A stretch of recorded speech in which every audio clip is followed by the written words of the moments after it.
Hola, ¿qué tal? ¿Cómo están? Muy buenos días, bienvenidas, bienvenidos. Comienza Asturias al Día. Ya saben, hoy es martes 27 de mayo y vamos a conocer detalles sobre la opinión que tienen niños, niñas y adolescentes asturianos y que se refleja en el barómetro de opinión infantil y adolescente del Principado de Asturias. De hecho, para hablar de este asunto nos acompañan hoy en el estudio Naya Fidalgo y Candela Fernández. Forman parte de los grupos de participación de UNICEF, seguro que ya las conocen porque también han participado en algunos programas de esta casa de RTPA. Nos acompaña también Clara Sierra, directora general de Infancia y Adolescencia, Pablo Suárez, coordinador de UNICEF Asturias, y Alejandro García de la asociación Los Glayus. Con ellos, como les digo, entraremos en los detalles que se recogen en este barómetro de opinión infantil y adolescente del Principado de Asturias. Les cuento alguna cosa más. UNICEF España, en colaboración con la Universidad de Sevilla, ha elaborado la cuarta edición del barómetro de opinión de la infancia y la adolescencia, que además de su especial énfasis en la salud mental, permite conocer la evolución de las opiniones y preocupaciones sociales de niños, niñas y adolescentes, su participación social y sus percepciones sobre los estereotipos de género, entre otras cosas. Los resultados se configuran sobre una recogida de datos realizada en 206 centros educativos con la participación de 15.070 chicos y chicas de 11 a 18 años de todas las comunidades autónomas. En Asturias han participado 740 personas. El barómetro es una herramienta que, por una parte, promueve el derecho a la participación infantil al dar a los niños, a las niñas y a los adolescentes la oportunidad de expresar sus opiniones y preocupaciones sobre temas sociales y políticos, y por otra quiere convertirse en un instrumento que permita, gracias a la información que aporta, diseñar y aplicar políticas eficaces que no dejen a ningún niño atrás. Este barómetro, que ya ha sido presentado en la Junta General del Principado de Asturias, argumenta, por ejemplo, entre otras cosas, que la economía sigue siendo la principal inquietud para el 22% de los niños, de las niñas y de los adolescentes asturianos de 11 a 18 años, seguida de la contaminación y el medio ambiente en un 7% y la guerra en un 6,5%, según este cuarto barómetro realizado por UNICEF España en colaboración, como les decía, con la Universidad de Sevilla.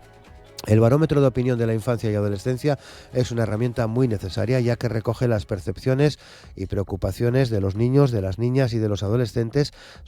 No son palabras mías, son palabras de Ignacio Calviño, presidente de UNICEF Comité Asturias, que añadía además que a través de una amplia muestra representativa el barómetro ofrece una radiografía actualizada sobre cómo vive y siente la infancia y la adolescencia asturiana. Se refleja, por ejemplo, que 3 de cada 10 adolescentes asturianos, el 33,4% de los encuestados, valoran la situación política y económica de España como mala o muy mala, porcentaje que desciende hasta el 11,2% cuando se trata de su percepción a nivel local. Además, 2 de cada 3 chicos y chicas consideran que la mayoría de los políticos son corruptos. Asimismo, la profesión de político es la peor valorada por los encuestados, siendo la única por debajo del 5.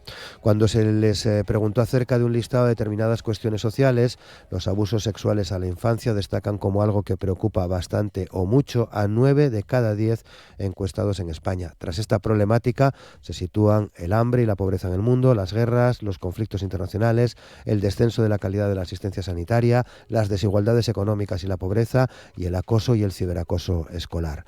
El bienestar emocional de la infancia y la adolescencia ha mejorado respecto a la edición anterior del barómetro. Los factores que más felicidad les generan son sus aficiones y hobbies, las relaciones con sus amigos, el descanso, sus mascotas, la relación con su familia y el deporte. El factor que menos felicidad proporciona, según las opiniones de los encuestados, es tener muchos seguidores o conseguir muchos likes en redes sociales, con una puntuación por debajo de 4 sobre 10. Entre las profesiones que más valoran están la de médico, que en una puntuación de 0 a 10 recibió una media de 8,80 puntos, psicólogo 7,85, policía 7,80, la profesión peor valorada con 4,80 puntos es la de político. En cuanto a las instituciones, las que más confianza les generan son la sanidad pública, los científicos, el ejército, la universidad, los cuerpos y fuerzas de seguridad del Estado y las ONG, mientras que a la cola se encuentran los partidos y representantes políticos, seguidos del gobierno estatal y los representantes religiosos. A la hora de informarse sobre los temas de actualidad a diario, la televisión como medio de información y seguir a influencers para conocer su opinión son las dos opciones que más utilizan. Por ello, y ante estos resultados, desde UNICEF España ya recomiendan algunas cosas. Por ejemplo, garantizar un sistema periódico amplio y oficial de recogida de opiniones de la infancia y la adolescencia, formar a los tomadores de decisiones para que promuevan la participación infantil y adolescente, desarrollar una política amigable con la infancia, garantizar la participación activa o asegurar espacios libres de violencia para la infancia y la adolescencia, además de desarrollar políticas de protección.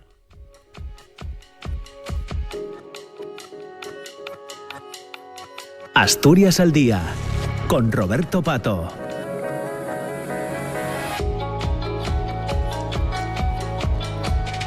Y con Amor Argüelles en el control de sonido saludamos a nuestras invitadas en el día de hoy. Naya, ¿qué tal? ¿Cómo estás? Muy buenos días. Buenos días. Gracias. Muchas gracias a ti por participar con nosotros en este programa. Candela, ¿qué tal? ¿Cómo estás? Buenos días. Hola, buenas. Muchas gracias también. Clara Sierra, ¿qué tal? Clara, muy buenos días. Hola, buenos días. Un gusto estar aquí hoy, esta mañana, con vosotros y vosotras. Muchas gracias, Clara. Pablo Suárez, ¿qué tal? ¿Cómo estás, Pablo? Buenos días. Muy bien, encantado de estar aquí una vez más. Y Alejandro García, ¿qué tal, Alejandro? ¿Cómo estás? Muy bien. Buenos días. Muchas gracias también por participar en el programa de hoy. Pablo, quería contextualizar un poco más el asunto sobre el que vamos a hablar hoy y que tiene que ver con los resultados de ese barómetro, ¿no? 740 participantes en Asturias, algo más de 15.000 en España, un barómetro que hacéis en colaboración con la Universidad de Sevilla. Sí, cierto. También es bueno, yo creo que contextualizar y poner antecedentes, ¿no? Estas cuestiones de los barómetros y de conocer sistemáticamente pues las percepciones, las opiniones de los chicos y chicas. Era una inquietud que ya se desarrolló hace casi 10 años aquí en Asturias. De hecho, se hicieron algunos previos y algunos estudios para recoger, ¿no? esa percepción o esa autopercepción que tenían respecto a múltiples temas, ¿no?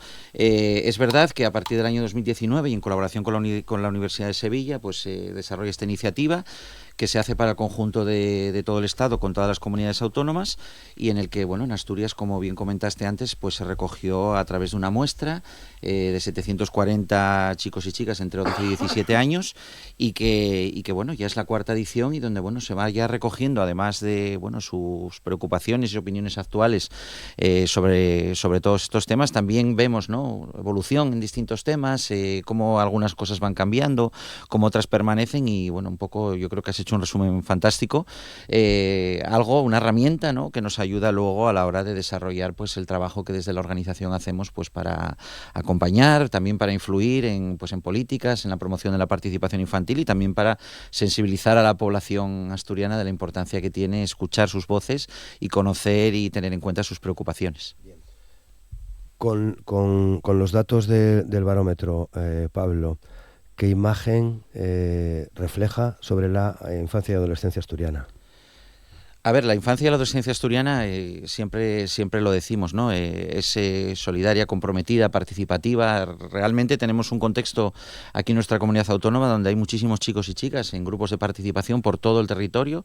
Nos tenemos que sentir como asturianos muy orgullosos y orgullosas de este compromiso de estos 1.500 aproximadamente menores que están implicados en estos procesos de participación. Un claro ejemplo lo tenemos hoy aquí con dos de representantes del Comité Autonómico de Participación, como son Naya y Candela. Yo creo que al final se ha tejido una red, se ha tejido un proceso de escucha a la infancia que obviamente pues crecerá y será mejorable, pero que está consolidado, contrastado y que nos ayuda pues a saber qué piensan, qué les preocupa y también incorporarles a esos espacios que como este, ¿no?, que estamos hoy aquí, que eminentemente son adultos, pero que para conocer qué piensan y qué opinan, pues incorporamos sus voces, ¿no?, y que estén aquí y que vayan participando también de todos estos momentos. Es muy importante pues para construir, ¿no?, algo que se llama, ¿no?, que se denomina el modelo Asturias de participación infantil y adolescente, y yo creo que es algo de lo que sentirse muy orgullosos. Bien, una cosa más, Pablo. El objetivo, entre otros, uno de ellos es el de detectar las preocupaciones de la infancia y la adolescencia.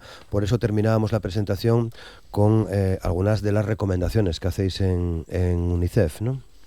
Sí, sí, tal cual. O sea, todas las instituciones, en nuestro caso y por el ámbito en el que trabajamos, ¿no?, locales y autonómicas, pues tienen y deben de abrir bien su mirada y sus oídos hacia las preocupaciones y las necesidades de la infancia. Y siempre hablamos, ¿no?, y siempre se defiende que no podemos de ningún colectivo y de la infancia sobremanera pues articular o desarrollar políticas o actuaciones sin contar con sus voces, sin escucharles, sin saber sus necesidades, sin saber realmente sus percepciones.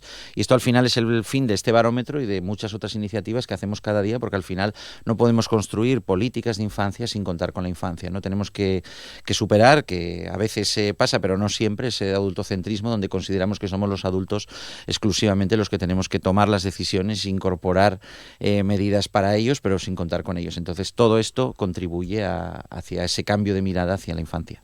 Bien, bueno, pues abrimos ya todos los micros. Vamos a preguntar también al resto de nuestros invitados en el programa de hoy qué les parecen estos resultados. Clara, ¿qué te parecen a ti en términos generales? Luego nos meteremos en algún detalle, pero en términos generales, ¿qué te parecen? Bueno, yo en primer lugar quiero agradecer, disculpa. No te preocupes. En primer lugar quiero agradecer a UNICEF, bueno, por este gran trabajo, esta cuarta edición ya de esta encuesta que se hace a los jóvenes, porque bueno, como bien decía Pablo, pues es una herramienta fundamental que nos sirve un poco de guía, ¿no? Un poco mucho, si me permitís la expresión, de guía para poder desarrollar pues las políticas de infancia, ¿no? Nosotros queremos desde la Consejería de Derechos Sociales y desde la Dirección General que dirijo de Infancia y Familias, pues queremos huir de ese adultocentrismo, de decir, bueno, nosotros estamos aquí en el despacho y vamos a tomar las decisiones por los niños y las niñas. No, creo que tenemos que escucharles, ver realmente cuáles son sus preocupaciones, sus inquietudes, sus opiniones, qué esperan, qué quieren para el presente, qué quieren también para el futuro. A mí me gustó mucho ver pues que una de sus preocupaciones pues es, por ejemplo, el bullying, que los niños y niñas se preocupan por el resto de sus compañeros de clase, el racismo, el medio ambiente, ¿no? Eso, bueno, pues demuestra que en Asturias tenemos jóvenes que son implicados y que se preocupan, son solidarios y se preocupan por el resto, y para mí fue muy grato leerlo en el barómetro. Claro. Alejandro, acércate al micro, por favor, y danos tu primera opinión. Bueno, pues la primera opinión es que me parece que el hecho de que exista un barómetro así, ya que existen de otros muchos tipos, me parece muy interesante, ¿no? Y muy coherente con todas las iniciativas que está teniendo UNICEF en relación a la participación infantil, ¿no? Tener una herramienta que de manera sistemática, ¿no?, cada 2 años o así, sirva para escuchar y sondear la opinión de los niños y niñas, me parece fundamental, y más allá de los resultados, que está siendo también una palanca para el diálogo entre iguales e intergeneracional, ¿no? Hay un pequeño problema con ese micro, te escuchamos perfectamente los que estamos en el estudio, pero el resto no te escucha con la calidad que nos gusta. Lo corregimos en cuestión de segundos y discúlpanos, Alejandro, por favor. Naya, vamos a escucharte a ti en esa primera opinión, pues, sobre los resultados del barómetro. Me parecen unos datos súper interesantes porque estamos acostumbrados a conocer la opinión del resto de la gente que está en los grupos de participación y que ciertamente tienen como unos valores o unos conocimientos en general sobre la sociedad que igual otra gente no tiene, y ver estos estudios a nosotros nos ayuda un montón a entender cómo piensa el resto de la población asturiana y a saber un poco también por dónde enfocar actividades que podemos sacar desde los grupos de participación, y también qué hacer y cómo hablar y qué cosas hay que ir cambiando para hacer un mejor futuro.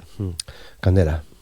Bueno, a ver, la verdad que yo he de decir que los datos no me sorprendieron en ningún momento, porque yo es que me lo veía venir, porque muchas veces los adultos, como tenéis otra manera de ver el mundo, como que no caéis en lo que nosotros, en nuestras preocupaciones, porque siempre utilizáis la misma excusa de lo único que os preocupa es tener seguidores.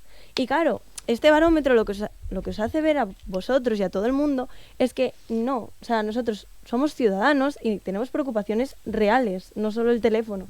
Y el hecho de que UNICEF haya sacado este barómetro es una lanzadera para que podáis, o sea, para darnos a ver nuestras opiniones sobre sobre todo lo que está pasando y así conseguir unas soluciones a todas estas preocupaciones, como lo de los políticos. O sea, yo soy aficionada a la política, me gusta mucho, y claro, el ver esta opinión de los jóvenes de que no se interesan por saber, jolín, ¿cómo va a estar construida la sociedad en la que ¿A quién le vamos a vivir? preguntamos, no? Para saber si Claro. interesa o no, ¿no? Efectivamente. Y no sé, es que me llama mucho la atención. O sea, es economía. ¿Cómo no vas a saber de economía o de política cuando literalmente es lo que sostiene la sociedad? O sea, ¿cómo no te va a interesar la persona que está tomando las decisiones y creando las leyes a las que tú vas a tener que atenerte en tu vida? Entonces, no sé, es una manera de darnos a ver. No puedo decir más. Vale, os identificáis plenamente, Naya y Candela, con estos resultados, ¿no? Sí. ¿Sí? Sí. Totalmente, ¿no? Bueno, pues continuamos ahora ya con otras cuestiones. Sigo con vosotras. ¿Cómo mejorar, cómo creéis que se puede mejorar la participación de niños, niñas y adolescentes precisamente en asuntos que tienen que ver con la sociedad o con la política? Pues volvemos a lo mismo que presentamos el lunes en la Junta, ¿no? Creemos que la participación tiene que ser algo que se eduque desde el principio. Entonces buscábamos también como esa educación, digamos, educación política, no en qué es una democracia ni eso, sino en cómo se toman las leyes, en qué función tiene que tú votes o que no votes, cómo te afecta a ti una ley, cómo te afecta a ti todo al final, ¿no? Cómo te afecta a ti la economía, cómo te afecta a ti ser una persona en esta sociedad y estar bajo una política que tú tienes que votar y que tú tienes que conocer. Entonces también decíamos que eso, ¿no? Que los espacios de participación, como son los grupos, dan también muchas veces información sobre esto, pero que no todas las personas adolescentes de Asturias están en estos grupos. Entonces que lo tendríamos que llevar a un punto como es la educación pública. Candela. Sí, bueno, a ver, yo conozco mucha gente que asocia los grupos de participación como a grupos políticos. Y claro, la cosa no es así, pero es que yo ya me he encontrado con varios casos que dicen, no, es que eso es de cualquier partido político. Y dices, no, a ver, lo que pasa en estos grupos es que la gente tiene una idea equivocada de ellos. Yo no voy ahí a pasar el rato porque me apetece salir de casa, o yo no voy allí a discutir sobre cualquier tontería. No, yo voy a buscar el bienestar de los jóvenes en este grupo, y es totalmente necesario que la gente se anime, se una a buscar, porque al fin y al cabo estamos buscando un mejor futuro para nosotros. Y estos grupos, pues lo único que es un puente entre nosotros y las instituciones para poder trasladar nuestras ideas y lo que queremos. Claro, lo que pasa que como la política está tan denostada, en el fondo estáis haciendo política, ¿no? Sois conscientes, política de la buena, ¿no? Sí, no los discursos esos que no sirven para nada. O sea que lo tenéis perfectamente claro, ¿no? Sí. Sí. Bueno, pues, ¿qué opinión tenéis vosotros en torno a cómo mejorar esa participación? Clara. Bueno, yo creo que la clave es seguir fomentando esos grupos de participación infantil y juvenil. Tenemos casi 50 en Asturias y 1.500 niños participando en esos grupos que, bueno, que se dice pronto, ¿no? Pero son 1.500 niños.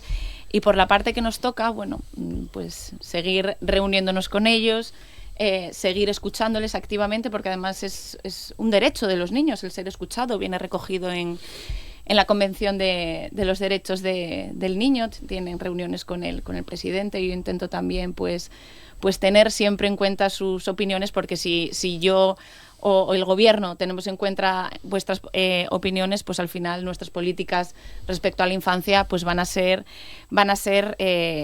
acertadas, ¿no?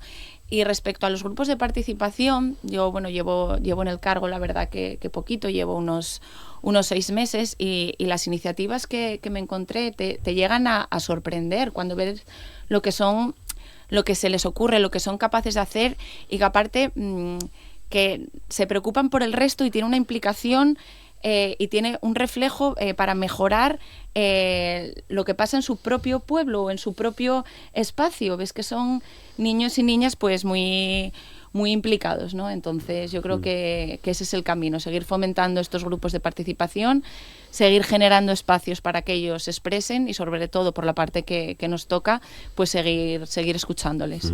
Alejandro, que te escuchábamos aquí en el estudio, pero fuera no, ya está solucionado. Si nos quieres recordar tus primeras palabras, por favor. Sí, pues decía que el hecho de que exista este barómetro específicamente me parece un acierto y algo muy valioso, ¿no? Porque existen barómetros sobre muchas cuestiones, pero no sobre la opinión de la infancia. Entonces, que UNICEF haya impulsado esto me parece pues muy interesante y muy coherente con las iniciativas que UNICEF está llevando a cabo para impulsar la participación infantil tanto en Asturias como en España, ¿no? Claro, tú que trabajas con infancia, con adolescencia, lo que han dicho Naya y Candela te suena, porque seguro que lo escuchaste más de una vez, ¿no? En este caso, en cómo mejorar esa participación de la infancia y la adolescencia, un asunto en el que llevas metido mucho tiempo también. Sí, pues ya casi 20 años, ¿no? Metido directamente en procesos de participación infantil y siempre aprendiendo, ¿no? La clave está en la escucha, en escuchar al otro, a la otra, en este caso niños, niñas y adolescentes. Y hay tanto que aprender, ¿no? De todo lo que nos pueden decir, que yo siento que en tiempos tan complejos como los actuales no se puede prescindir de toda esa materia gris tan plástica, flexible y creativa. Es esencial. Si no, creo que no tenemos nada que hacer. Claro. Pablo.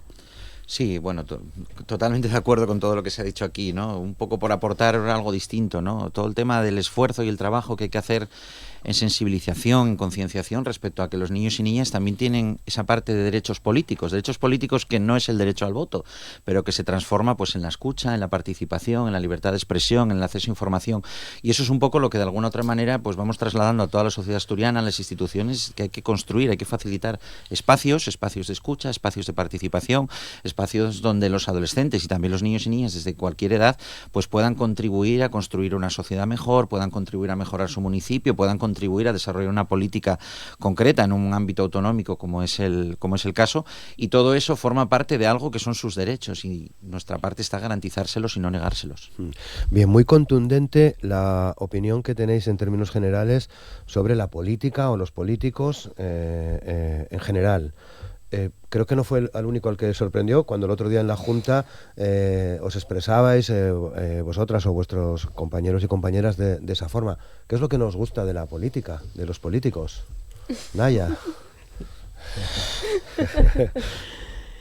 Yo creo que me vais a perdonar, que el fallo no está en lo que nosotras dos podemos opinar, porque era lo mismo que respondía el otro día en la Xunta, es a rasgos generales donde falta la información. Porque yo puedo tener muy buena información por cómo me viene de casa o cómo he ido aprendiendo en los grupos de participación o por la gente en la que me he ido rodeando, sino que se va mucho más allá a la gente que no tiene esa información, y al final era lo que decía Candela, somos un poco unos espejos de nuestros adultos, ¿no? Entonces, si al final estamos todo el tiempo oyendo a esos adultos referentes criticar los políticos actuales, al final, ¿qué vas a pensar tú, no? Vas a pensar lo mismo que te están diciendo 24/7. ¿Candela? A ver, yo creo que todos los jóvenes, los que odian la política, que no somos todos, es porque por cómo nos la venden. O sea, es que nos la venden fatal. O sea, tú prendes la tele, pones un canal, ves a dos políticos, lo único que están haciendo y tirarse una cosa, es que tú hiciste esto, ya, pero es que tú hiciste esto, que es peor. Y dices, anda, por favor, quita, es que parece que estoy viendo discutir a mi madre y a mi padre, o a mi abuela y a mi abuelo, ¿sabes? Que dices, por favor, es que callaros, te dejan la cabeza. Es como en las elecciones. Tú llegas a las elecciones, pones la tele. Es que poco más y no te ponen ni dibujos animados. Es un político, otro político, venga, es que yo te voy a conseguir esto. Ah, sí, si tú consigues esto, pues yo consigo esto otro. Es que lo siguiente que nos van a decir que es, os voy a poner un parque acuático en cada pueblo para que me votéis.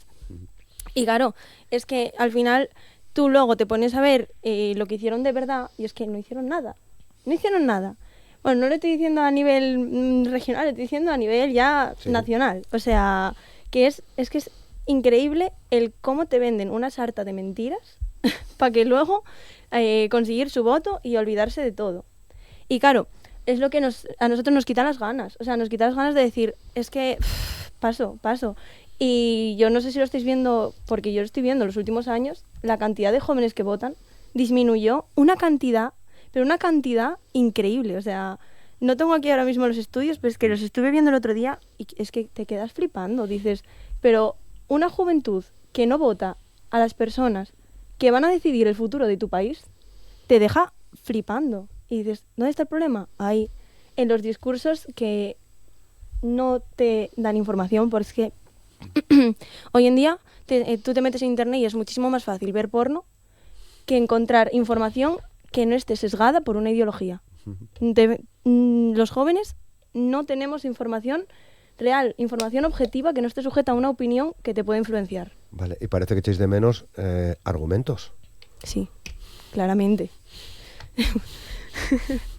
Eliminar esos discursos de odio que están a la altura de niños de 5 años estaría muy bien. Pues sí, la verdad. Bueno, Clara, eres representante política. Sí. Bueno, yo creo que en este sentido que lo primero que tengo que decir es que no hay opiniones erróneas, que yo creo que lo único que hay son opiniones que tienen que hacernos reflexionar a nosotros. Yo creo que lo que tenemos que hacer los representantes políticos es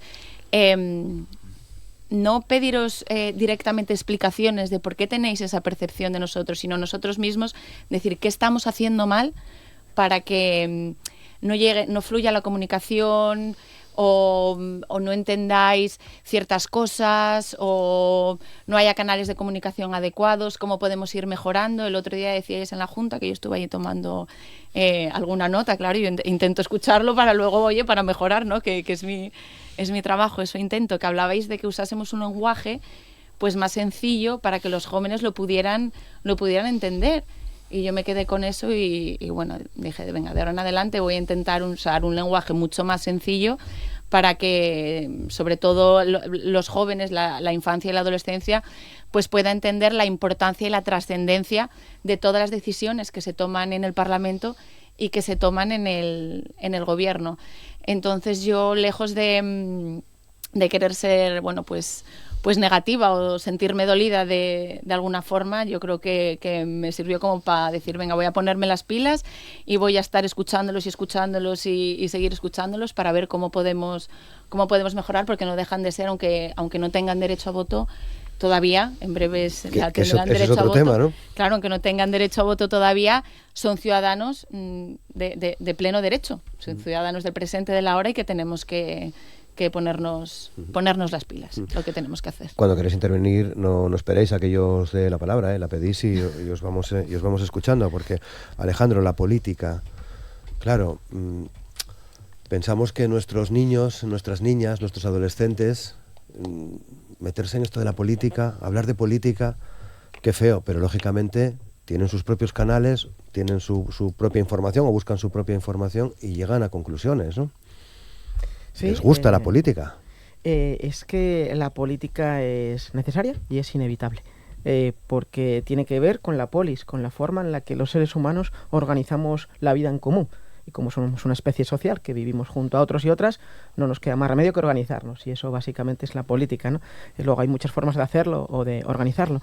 La cuestión aquí también que están comentando, ¿no? Ellas, es que el modo en que mucha de esa información llega no está siendo, yo diría, muy acorde a la importancia que tiene la política.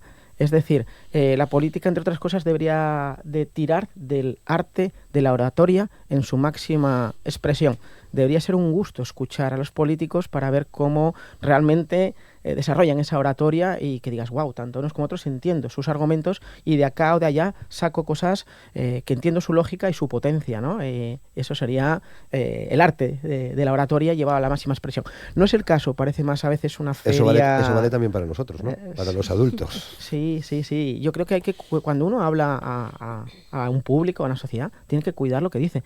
Nuestras palabras son muchas veces nuestra arma principal y nuestra responsabilidad, sin duda, ¿no? Entonces tenemos que saber qué le estamos diciendo y qué imagen estamos dando. Y con eso tiene consecuencias, no es neutro. Claro, ¿y cómo se traslada? Porque ¿cómo os llega a vosotros la información política? Y echo de menos, igual existe el dato y no lo vi, la opinión que tenéis sobre los medios de comunicación tradicionales. Naya y Candela.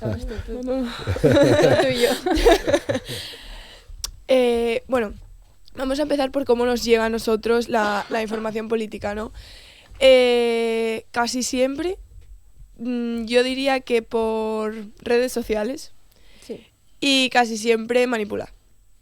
100%. O sea, no creo que ningún vídeo de los que nos salga en TikTok esté 100% como es real, ¿no? Sino que siempre hay cortes, siempre hay pegar palabras unas con otras para que se puedan malinterpretar tanto los discursos de unos como de otros. Y al final hay muchos periodistas, por decirlo de alguna manera, que voy a poner 2 comillas ahí, que se dedican especialmente ahora a solo mover contenido en redes sociales y van mucho a eso, ¿no? Yo te hago una serie de preguntas para que tú me des esa serie de respuestas que yo quiero y luego yo las pueda, pues yo cambio lo que a mí se me escucha que yo digo para que parezca que tú estás diciendo otra cosa y al final tampoco podemos caer en eso, porque entonces estamos permitiendo que nos tomen el pelo, ¿no? Que si a mí la información no me llega como verdaderamente es y como verdaderamente está saliendo de esa persona, estás poniendo o sea, tendría que ser perfectamente denunciable que esta persona me diga, oye, perdona, yo no dije eso, no puedes poner esas palabras en mi boca en ese contexto porque no son las que ya te las dije, ¿no? Y pienso lo mismo con los medios de comunicación. Al final yo creo que también se busca como ese enganche, muchas veces con los titulares o con cosas así, se busca ese enganche de que me escuchen y luego le doy una vuelta a todo y al final no siempre tengo que estar contando como esa verdad, sino ciertamente una verdad, que no tiene que ser la verdad real, sino una verdad que puede ser mía o puede ser tuya. No sé si me expliqué, vaya. Totalmente. Sí, a ver, básicamente, como bien decía Naya, nos dan una información maquillada, básicamente. Porque ahora, claro, que es inteligencia artificial, que si recortes... Y claro, ¿yo hasta qué punto sé dónde es verdad? Porque yo, por ejemplo, puedo ponerme a hablar y estar hablando una hora, y si solo cogéis unos 15 minutos sacados fuera totalmente de contexto, o sea, la persona que me vaya a escuchar puede hacerse una idea totalmente equivocada de lo que yo estaba hablando. Es que no hay más, o sea, la información nosotros la tenemos que buscar y la sacamos de donde podemos. Y claro, si yo estoy en TikTok navegando y de repente me salen cosas de política, pero ¿qué me salen cosas de política? Son memes, o sea, son gente metiéndose con otra gente riéndose de otra, o poniendo la cara de Pedro Sánchez en el cuerpo de Maluma o cosas así. Claro, ¿eso es política? No, porque al fin y al cabo es que no me da ninguna información. Prefiero estar más interesada en los conflictos, yo qué sé, de Rusia y Ucrania o de Israel y Palestina, que al fin y al cabo ahí también interviene. Es política, es todo política. Y es una cosa son cosas muy graves que están pasando a nivel mundial y que, claro, los políticos, cuando hacen referencia a hechos así de importantes, o los hacen por encima o dicen, no, sí, yo me voy a poner con ello, voy a intentar hacer todo lo que pueda por la pobre gente que está muriendo ahí y ala, se olvidan, yo te doy las buenas palabras y hasta luego. Entonces, claro, ¿qué información me quieres dar a mí si me das buenas palabras y luego no haces nada? Pues de que eres un cabrón, básicamente. Me estás diciendo que da igual lo que yo lea, da igual lo que me digas, que no vas a hacer nada. ¿Y qué opinión tenemos luego nosotros? No quiero sacar información. ¿Para qué me sirve a mí tener tantísima información de todo lo que están diciendo y lo que van a hacer si no hacen nada? ¿La buscáis vosotras? Claro que buscamos. Hay que leer siempre, hay que leer periódicos, hay que contrastar. Porque claro, mucha gente lo que hace es, cuando quiere informarse sobre un tema, instintivamente busca las noticias que tienen una opinión acorde a la que él tiene, como para reafirmar su propia opinión. Y claro, la búsqueda de información no es así, tienes que contrastar diversos medios de comunicación que sean, no sé, más afines a un partido político u otro, para a partir de ahí poder crearte tú tu propia idea, porque es que si no, vaya, te haces un lío que no puedes. Claro. ¿Buscas información también allá? Me parece una de las cosas más importantes, ¿no? Al final es lo que decía Candela, y no nos podemos quedar solo con lo que nos llega o lo que nos hacen llegar, ¿no? Tenemos que ir más allá de eso, y al final yo creo que eso también es algo que tendría que darse muy claro en la educación, ¿no? Que cada uno tiene que hacer esas búsquedas muchas veces muy profundas para acabar sabiendo de un tema, no solo de política. A veces va mucho más allá de la política, la economía, todos los temas de las guerras, al final de todo, ¿no? De todo lo que vivimos en esta sociedad. Hay que hacer una búsqueda constante y no quedarnos solo con lo que salen las noticias, que muchas veces es la punta del iceberg, y faltan muchas cosas por debajo que a veces te hacen ayudar a entender lo que está pasando, ¿no? Bien. Bueno, avanzamos un poco más en los contenidos. El bienestar emocional de la infancia y la adolescencia, Pablo, ha mejorado respecto a la edición anterior del barómetro. Desde tu punto de vista, ¿dónde están las claves para esa mejoría? A ver, es un tema bastante complejo como para dar respuestas así muy rápidas, a corta distancia y rápidas, ¿no? En general, de todos los estudios que hemos hecho los últimos años, la infancia asturiana pues tiene siempre unos índices de satisfacción vital y de bienestar muy altos, ¿no? Con unas cifras cercanas al 8/10 en esos índices. Entonces, en general, tenemos una situación de partida donde los niños, niñas y adolescentes, pues la gran mayoría, pues gozan de un buen bienestar físico y psicológico.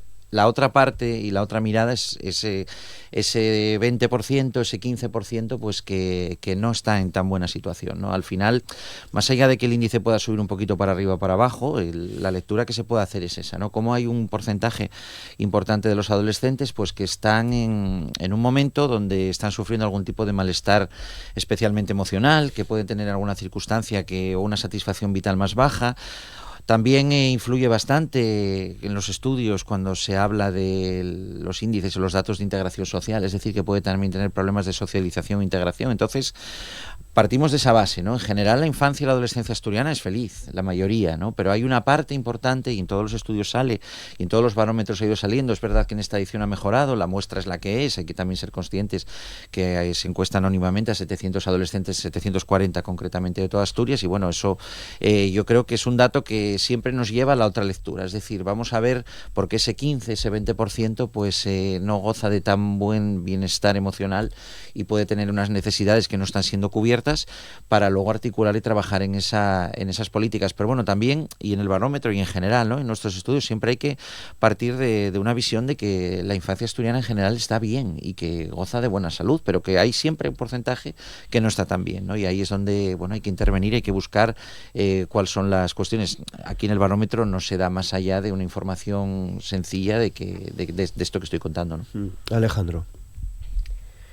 No sé sobre qué decirte, porque me he quedado pillado con un montón de temas, ¿no? Ahora mismo sobre esto de lo que se está comentando, ¿no? Yo creo que el barómetro, como se va haciendo cada 2 años o así, ¿no? Claro, 2 años son un tiempo en el que cambian muchas cosas en la mentalidad y en la psicología de un niño o una niña, ¿no? Entonces, no es lo mismo estar cerca de la pandemia en el 21-22 que estar ya un poco más lejos de la pandemia en el 24. Para el niño o la niña está lejísimos, afortunadamente, también en muchos sentidos, ¿no?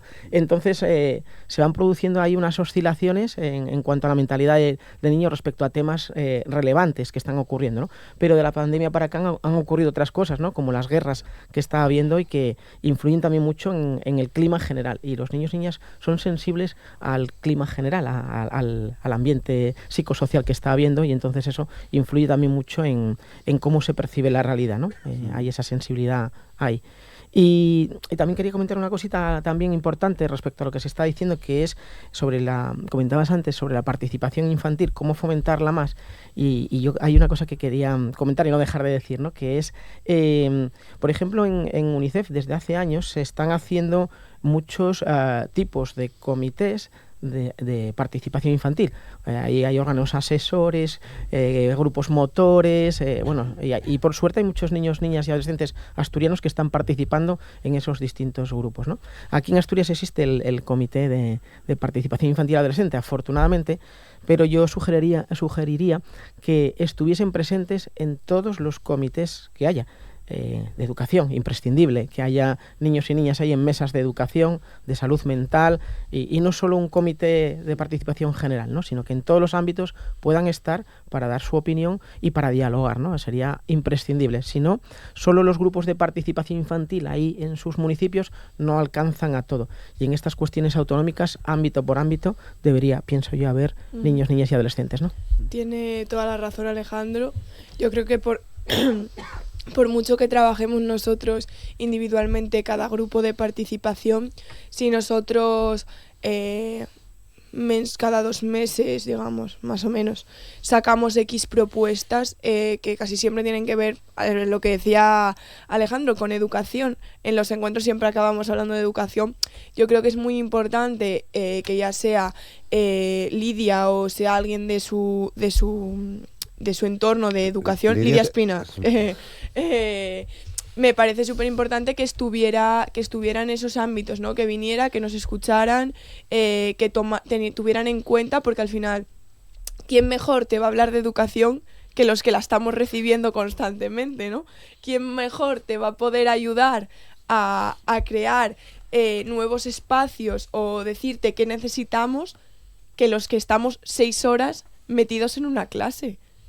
Quiero decir, es imposible que alguien, bueno, los docentes obviamente también, pero nosotros al final estamos 6 horas ahí, luego nos vamos al grupo de participación, somos gente de institutos diferentes, de etapas de educación distinta, ponemos cosas en común y dices, jolín, a todos vemos que falla esto, te estamos dando muchas veces una solución y también nos falla eso, ¿no? Que nos estén escuchando en todos los ámbitos, porque de salud mental también trabajamos un montón de cosas y yo creo que es eso, súper importante que pudiéramos estar dando la opinión en todas esas mesas y siempre que nos tuvieran en cuenta. Pablo, ¿será posible? Bueno, es un trabajo de fondo, muchos años peleando por esto y bueno, buscando que vayan ganando esos espacios. Siempre, bueno, pongo el ejemplo, ¿no? Este comité de participación fue un hito muy importante a nivel de todas las comunidades autónomas. O sea, este es un órgano que es súper pionero, que aquí existe, que está funcionando, que su voz y sus opiniones llegan a muchos espacios, pero hay otros donde todavía no está llegando como ellas reivindican y que yo creo que ese es el esfuerzo que tanto desde la administración como desde organizaciones como UNICEF tenemos que hacer. No cabe duda que la participación va calando, va llegando, pues ya se hablaba antes, ¿no? Hay 43 municipios reconocidos como ciudades amigas de la infancia, pero hay casi 50 de 78 trabajando con procesos de participación infantil. Eso es un éxito sin precedentes en ninguna comunidad autónoma. Quiero decir, siempre hay que aspirar a mejorar y obviamente lo que dice Naya, ¿no? Yo creo que ámbitos como la educación, como la salud, donde ahora mismo no están tan presentes como puede ser en el ámbito social o en el ámbito municipal, pues hace falta reforzarlo. Yo creo que bueno, esa es parte de nuestra deuda como organización, seguir impulsando y seguir trabajando, porque al final su voz tiene que llegar a todos esos espacios. Clara. Sí, en ese sentido os cojo el relevo y bueno, que todavía lo estamos perfilando, pero bueno, y no puedo avanzar nada, pero sí que queremos, y la línea en la que queremos ir es contar con el comité de participación en otros espacios, ¿no? Seguir ampliando, estamos totalmente de acuerdo con las compañeras del comité de participación que tienen que estar presentes en espacios donde se toman decisiones que les afectan directamente a la vida, ¿no? Directamente a su vida. Y sí que querría resaltar, hace tiempo leí en un estudio del Instituto de la Juventud de España que muchas veces tenemos esa percepción de que los jóvenes pues no tienen interés sobre la política o no tienen interés sobre los problemas sociales. Y sí que tienen más interés que generaciones anteriores. Lo que pasa es que lo manifiestan de forma distinta. Me explico. Participan de forma distinta. A lo mejor pues no participan tanto en partidos políticos, no participan tanto en asociaciones juveniles, participan de otras formas, pero sí que sigue estando ahí, incluso se ha ampliado ese interés de los jóvenes en la política. Nos habíamos quedado, Clara, también hablando del bienestar emocional. Sí. Sí, yo creo que bueno, en este sentido, yo creo que quizá la LOPIVI, que es una ley orgánica que se aprobó en 2021 para proteger a la infancia contra la violencia, pues generó distintas figuras como el coordinador de bienestar o el delegado de protección, el coordinador de bienestar en educación, que ya está implementado en todos los centros educativos, y el delegado de protección en todos los espacios donde, bueno, pues los jóvenes, espacios de ocio de los jóvenes, espacios deportivos. Y yo creo que estas figuras, bueno, pues ayudan mucho también a implementar esos protocolos que la propia ley obliga a que existan, ¿no? Protocolos contra acoso, protocolos contra el bullying, pues bueno, generar esos espacios que colaboran a generar esos espacios seguros y canales de comunicación donde, bueno, los chicos y las chicas puedan comunicar cuando existe alguna situación de violencia o de incomodidad, ¿no? Bien, otro asunto. Los abusos sexuales a la infancia destacan como el asunto que más preocupa a 9 de cada 10 encuestados. Naya, normal. Creo que habla por sí solo, no, Sí. no creo que haya nada que decir al respecto. Obviamente es una preocupación lógica. Y aunque veamos que disminuyen, o yo personalmente me parece que en los últimos años parece o no que disminuye, al final es una preocupación totalmente lógica. Sí, a ver, es que no sé qué decir, o sea, es que, como ya dice Naya, habla por sí solo, o sea, ¿cómo no me voy a preocupar de que gente como yo esté sufriendo violencia? O sea, nadie se merece sufrir violencia en su vida, y menos un niño que nunca ha hecho nada malo. Quiero decir, es que, o sea, no entiendo cómo, o sea, no sé cómo explicarlo, o sea, nadie se merece eso, o sea, y nosotros nos preocupamos, ¿por qué? Porque no queremos que a los pobres niños se les creen traumas y problemas que luego afectan a su bienestar mental y a su integridad física, porque pegando nunca solucionas nada. y claro que nos podemos preocupar por eso, porque es que como para no hacerlo, jolín, no sé cómo decirlo. Evidente, ¿no? Clara, que esa preocupación esté. Bueno, yo creo que en ese sentido es nuestra obligación, pues, generar entornos y espacios seguros que vosotros, bueno, pues no sufráis esa violencia, ¿no? Yo también quiero, bueno, aprovechando que estoy aquí en este espacio tan agradable charlando con vosotros y con vosotras, recordar ese deber que tiene toda la ciudadanía, todos y todas, todos los adultos, cada vez que veamos o que tengamos la sospecha de que existe una situación de violencia hacia un menor o una menor, tenemos que ponerlo en conocimiento, bueno, o bien de la Fiscalía, de las fuerzas y cuerpos de seguridad, y a mayores hay ese deber de notificación cualificado de las personas que trabajan directamente con los menores, ¿no? Entonces yo creo que bueno, aparte de lo que hagamos desde las propias instituciones, yo creo que todos los adultos también tenemos que ya no más allá de ser una obligación moral, es una obligación legal el tener que notificarlo y protegerlo. Y en ese sentido estamos trabajando desde el Gobierno en una estrategia de promoción de derechos y prevención de la violencia, en la erradicación de la violencia en la infancia, que vamos a contar con las aportaciones de esos encuentros de participación, porque precisamente hablaron de cómo generar esos entornos seguros y de lo que ellos entendían que eran los buenos tratos hacia la infancia. Y bueno, yo creo que también nos va a permitir un poco esa primera parte de la estrategia, es un poco también para analizar, bueno, qué está pasando, por qué se sufre esa violencia, y poder marcar unas líneas de trabajo y prevenir no solo la violencia sexual, sino la violencia emocional, violencia física. Y en esa línea estamos trabajando, contando con el comité de participación, por supuesto. Bueno, pues entramos ya en los últimos minutos del programa. En cuanto a las instituciones, tampoco me sorprende mucho que mayoritariamente se piense que la sanidad o la ciencia son las instituciones, las entidades más valoradas. Naya. Yo al final pienso que es eso, ¿no? Tiene una importancia muy amplia. Nosotros al final son como, digamos, las personas que cuidan de nosotros, ¿no? Al final, si te pones malo, son quienes te van a ayudar, quienes van a estar ahí para darte una solución. y yo lo veo lógico, ¿no? Que sea como el entorno, digamos, de trabajo que más confianza genera, o sea, al final. Sí, Claudia. Candela. Candela, pero te llamé Claudia más veces, ¿no? No lo sé. Sí, creo que sí. Puede ser.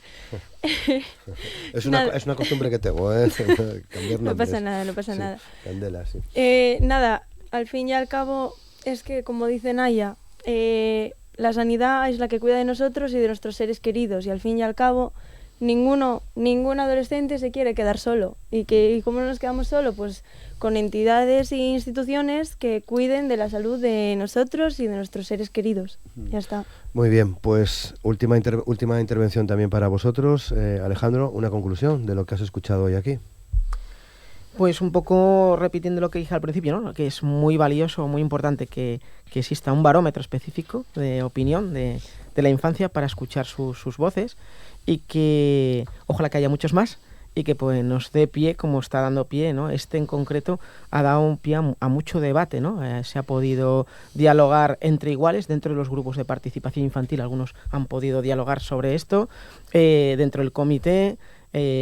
Pudieron ir al Parlamento, sacar en prensa un artículo, venir aquí a la radio, y entonces está no solo el hecho de haber recogido estas opiniones, sino que es una herramienta también para generar debate, y que las opiniones de la infancia y los debates sobre temas muy importantes estén ahí en el candelero, pero siempre en clave de escucha a la propia infancia y adolescencia, ¿no? Entonces me parece súper valioso, y ojalá que tenga buenas consecuencias por todo este fructífero debate que nos ayuda a pensar más desde su mirada y sus puntos de vista, y que dé pie a que se siga escuchando cada vez más, y que rebajemos un poquito el adultocentrismo en nuestra sociedad, ¿no? Pablo. Bueno, es un verdadero honor, placer, además poder estar con ellas aquí, con todos los grupos que acompañamos y toda la participación infantil que florece en Asturias ya desde hace años, pero que cada año va poco a poco creciendo e incorporando su voz a muchos espacios. Al final estamos buscando construir una mejor Asturias, no solo para los niños y niñas, sino también para los adultos y para todas las personas, y eso pasa por tenerles en cuenta, por lo que dicen ellos muchas veces, que también son ciudadanos del presente. Al final herramientas como el barómetro o cualquier otra iniciativa de este tipo lo que hace es poner en valor que sus voces también tienen que ser escuchadas, también tienen que influir y ayudar a construir esa sociedad mejor, esas políticas y todo el trabajo que se hace desde las instituciones. Y yo creo que no hay mejor ejemplo, yo creo que además es algo que practicamos ya desde hace mucho tiempo, de que en todos estos espacios, en todos estos lugares, pues ellos y ellas también estén presentes, porque bueno, yo creo que aquí se ha comprobado. Tienen mucho que decir, y además creo que ayudan a construir una Asturias mejor. Clara Sierra.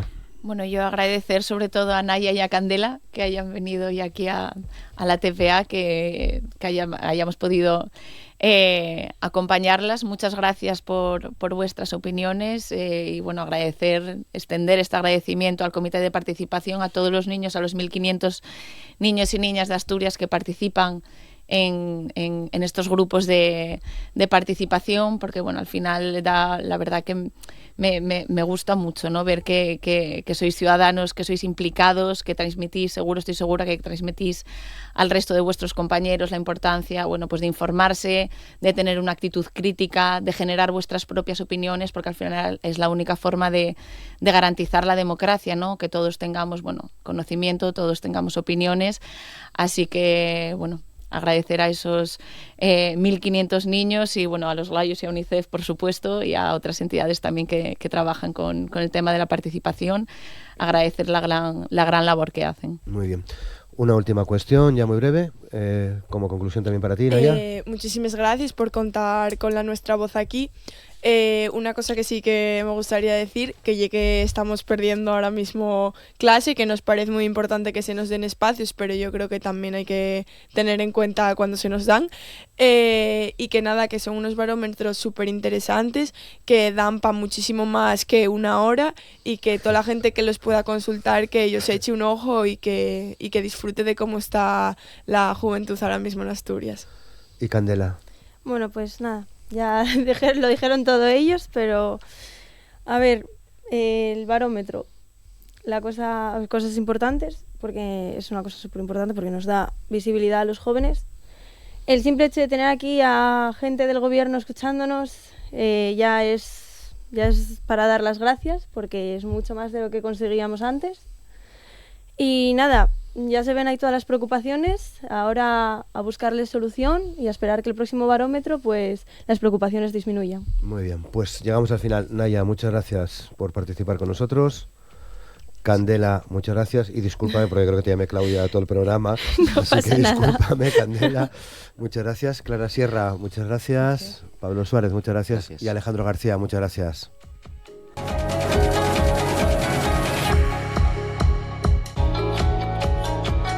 Hoy en la entrevista de Asturias al Día hemos invitado a participar con nosotros a este espacio de conversación y charla a Ángeles Fal, que es la presidenta del Comité de Empresa, secretaria además de la sección sindical de comisiones obreras de la Universidad de Oviedo, y a Santiago García Granda, catedrático, es rector de la Universidad de Oviedo. Con ellos queríamos hablar, ellos forman parte de la plataforma asturiana por la universidad pública y precisamente de eso es lo que queríamos hablar, porque desde hace un mes aproximadamente que iniciaban una recogida de firmas en defensa de la universidad pública, se han sumado ya a esta petición más de 1.500 personas que han firmado. De hecho, ayer por la tarde también hicieron un acto en Avilés para hablar sobre lo que les preocupa, ¿no?, que es la universidad en términos generales. Ángeles Fal, ¿qué tal? ¿Cómo estás? Buenos días. Bien, muchas gracias por tenernos aquí otra vez. Muchas gracias a ti, Santiago, muchas gracias. Bien, encantado de Feliz estar reencuentro, hacía Sí, tiempo sí. que no nos veíamos. Muchas Exacto, gracias, Santiago, encantado. por participar con nosotros, porque, digo bien, en el fondo lo que os preocupa, luego entramos en más detalles, pero lo que os preocupa es la universidad pública, Ángeles. ¿Qué es la universidad pública? Hombre, yo creo que la universidad pública es la universidad. En realidad, me parece que cuando se habla de universidad tenemos en la cabeza no solo una academia en la que se imparten una serie de títulos, sino algo más. Algo que está imbricado en el territorio, como es la Universidad de Oviedo, que tiene una historia, que tiene un arraigo y una implicación incluso en sus estatutos. Los estatutos de la Universidad de Oviedo, si los miramos, en los fines están muy claros. No solamente es la docencia, es la investigación, es la transferencia de conocimiento. Hay un capítulo dentro de los estatutos dedicado a la universidad en Asturias. No creo que ninguna universidad privada se moleste en hacer un capítulo destinado al lugar donde se va a sentar, y menos cuando va con un centro adscrito por si acaso sale mal y hay que salir por piernas. Fuiste rector, eres catedrático. Sí, sí. ¿Te preocupa la universidad? ¿Te preocupa la universidad pública, Santiago? Me preocupa mucho. La universidad es mi casa. Yo, ya de muy jovencito decía aquello de que aunque no me pagaran vendría a la universidad, ¿no? Cuando estaba sentado con catedráticos muy mayores que estaban pensando en que los sueldos eran escasos y estas cosas. O sea que la universidad, yo creo que yo la vivo como persona, pero yo creo que la universidad es fundamental para Asturias, y la universidad pública como servicio público, pues la gente igual no la percibe en toda su extensión, pero cuando hacemos una recapitulación de toda la trayectoria universitaria en estos 400 y pico años, nos damos cuenta de que una parte importante de Asturias depende de la universidad, ¿no? Y somos una institución que hicimos algunos análisis, ¿no?, que nos encontramos muy bien situados tanto en el ámbito español como en el ámbito europeo e internacional. Y eso es algo que hay que tener en cuenta. Y nosotros creemos que universidades privadas que no responden a los mismos criterios que la universidad pública y que pueden tener algún déficit realmente en la calidad de la oferta que hacen de estudios, pues ya no hablemos de la investigación y de otros temas, pues puede deteriorar la imagen de la universidad asturiana, porque en el fondo cuando una universidad se implanta en Asturias es parte del sistema universitario asturiano. Por lo tanto, creo que los controles que el gobierno debe imponer y debe exigir a esos nuevos proyectos son realmente los mismos que exige a la universidad pública. Porque si no, estamos ante un deterioro, como decía, del sistema universitario. Luego hay muchos más aspectos que la universidad asturiana ha ido pues construyendo durante todo este tiempo, que es muy difícil que una universidad de nueva implantación pueda llevarla a cabo de una forma inmediata, ¿no?, si no hay unos controles. Bien, cuando estuviste la última vez con nosotros, Ángeles, prácticamente fue en aquel momento en el que se anunciaba la llegada de distintos proyectos de universidades privadas, pero el asunto ha ido creciendo, pero ha trascendido también a la comunidad, porque hablaba Santiago de los controles desde el gobierno central.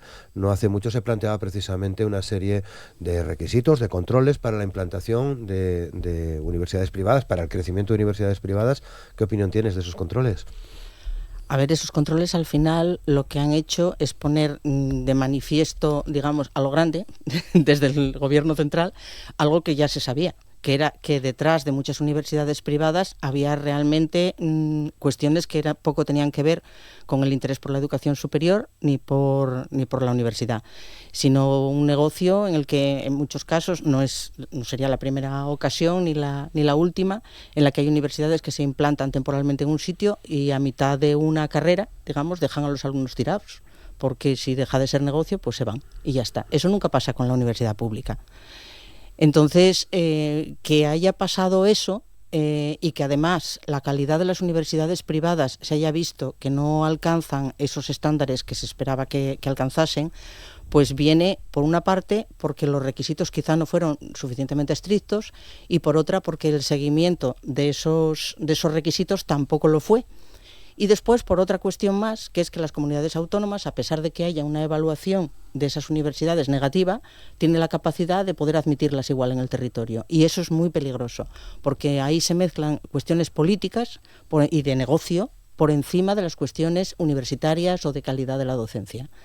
Y esto que ahora aparece como bueno, una revolución, ¿no?, de que va a haber requisitos para las universidades privadas, hace mucho tiempo que las universidades públicas están, iba a decir sufriendo, no sufriendo, o sea, es normal que tengan un seguimiento de la calidad, ¿no?, que tengan un seguimiento de la calidad, unos criterios, que haya agencias de la calidad que las evalúen, que el profesorado tenga que cumplir unos requisitos, que el alumnado tenga que cumplir unos requisitos de acceso. Todo eso ya existe en la pública, entonces que ahora se aplica a la privada un mínimo de centros, un mínimo de dinero en investigación, pues bueno, es simplemente acercarle a lo que ya se exige a la pública desde siempre. Claro. No sabemos por qué tanto, vamos, que no es algo tan novedoso. ¿Somos tan exigentes con las privadas como somos con la pública? En tu época de rector te exigimos como sociedad un montón de cosas. Claro, hay una presión social, pero se debe a esa implantación, ¿no? Es decir, la universidad se considera algo nuestro en Asturias y por lo tanto le exiges. Y entonces tenemos problemas del funcionariado, deberíamos tener un mayor control de la producción de cada profesor. Todo eso lo vamos implementando a través, pues, de acreditaciones, de sellos de calidad, etcétera. Es decir, que intentamos mejorar en eso siempre con unos recursos muy escasos, que siempre lo decimos y nos dicen que siempre pedimos, pero es que cuando tú comparas el nivel de recursos que tienen, no vamos a ir a las privadas, pero las públicas en otros países de la Comunidad Europea, pues estamos muy por debajo. Y seguimos estando muy bien considerados en el ranking de Shanghái. Es decir, prácticamente todas las universidades públicas españolas se encuentran entre las 1000 primeras del ranking de Shanghái. Con una financiación muy corta. La primera española es privada, ¿no? Es Navarra, ¿no? Navarra es una universidad buena, por eso que también lo quería comentar. Hay universidades privadas que son muy buenas, que tienen tradición y que tienen unos controles y que se pueden equiparar o incluso superar a las universidades públicas. ¿Por qué no? Eso no hay ningún problema, pero tienen la gran ventaja de que nosotros estamos gestionados como administración pública. Y eso es un hándicap tremendo para la universidad, a lo cual los gobiernos no están reaccionando. Las universidades públicas, para desarrollarse y competir en el mismo nivel con las universidades privadas y con otros negocios de educación, pues tendrían que tener una administración más flexible, muy similar a la que tiene una empresa privada. Claro. Y eso se puede hacer y eso ocurre en otras universidades, por lo tanto, en otros países. Por lo tanto, las universidades públicas españolas están dando la talla, las universidades privadas deberían tener unas exigencias que ahora se están haciendo, pero llegamos tarde, a unas exigencias que fueran equiparables a las de la universidad pública, de forma que la formación que demos no sea muy diferente, ni los criterios de entrada, etcétera, etcétera, tienen que ser criterios paralelos. Yo no digo que sean iguales. Hay dos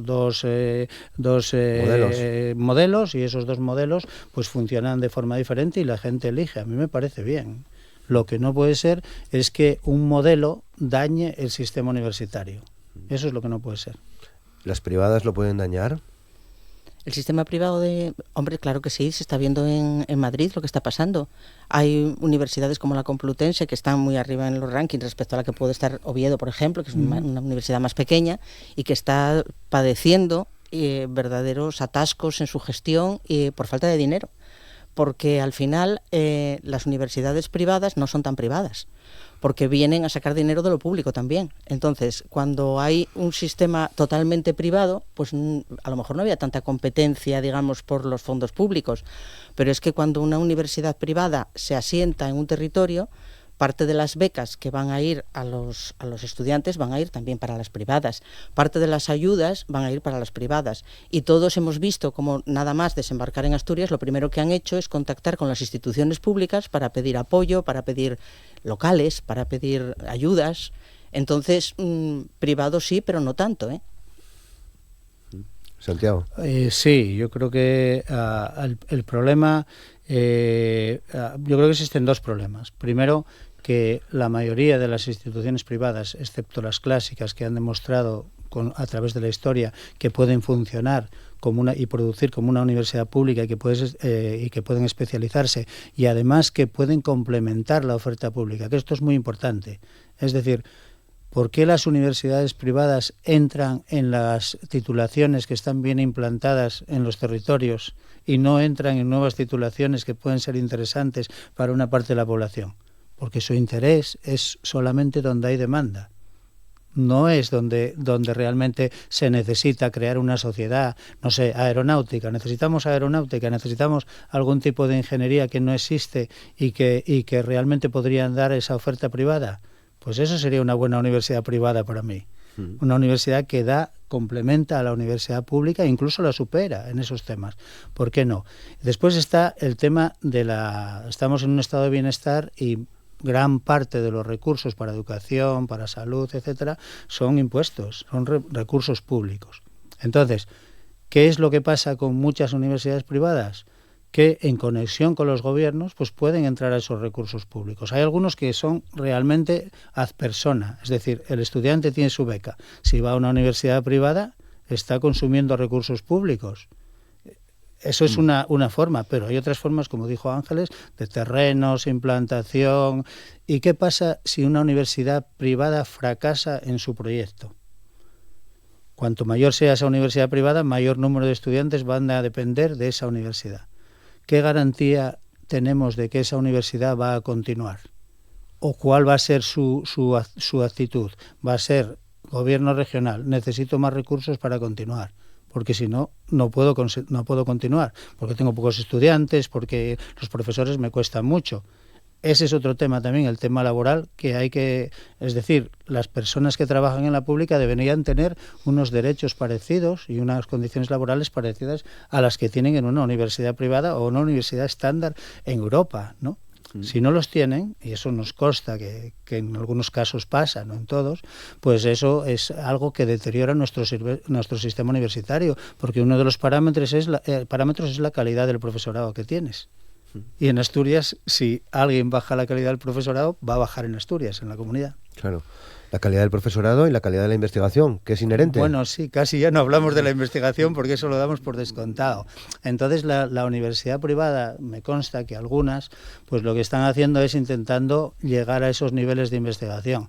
Y a veces lo hacen por métodos no realmente muy estándar, ¿no? Por ejemplo, fichar a personas que están en la última etapa de su carrera, españoles o extranjeros, como investigadores de esa universidad. Ahí no se crea un sistema de grupos de investigación, que es lo que lleva adelante la investigación.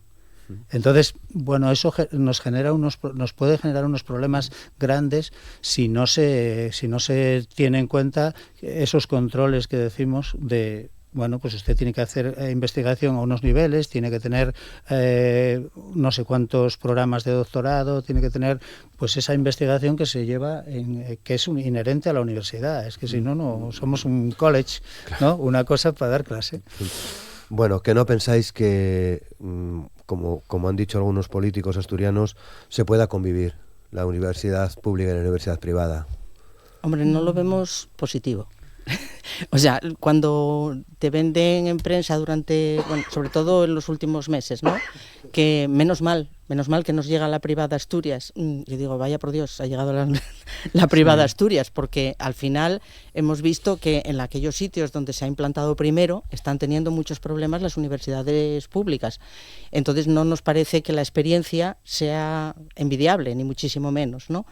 Luego, además, es que no se puede olvidar que las universidades privadas son negocios privados. O sea, detrás de la Nebrija, detrás del Alfonso X el Sabio, detrás de la Europea hay fondos de inversión.